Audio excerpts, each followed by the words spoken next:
ശ്രീകൃഷ്ണാർപ്പണമസ്തു. എല്ലാവർക്കും നമസ്കാരം.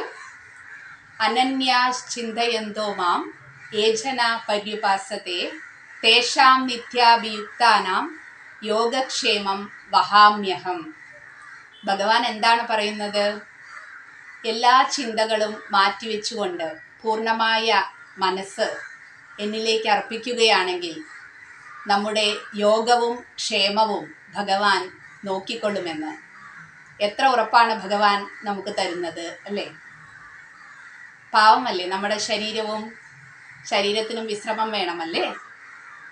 ശരീരത്തിന് വിശ്രമത്തിനായി ഉപവാസവും മന്ത്രജപം കൊണ്ട് മനസ്സിനെയും ആരോഗ്യത്തോടെ ഇരുത്താൻ ഒരു സുവർണ അവസരമാണ് ഇന്ന് കൈവന്നിരിക്കുന്നത്. വൈകുണ്ഠ ഏകാദശിയാണ്, സ്വർഗവാതിൽ ഏകാദശി എന്നും വിളിക്കും. എല്ലാവർക്കും ഏകാദശി ആശംസകൾ.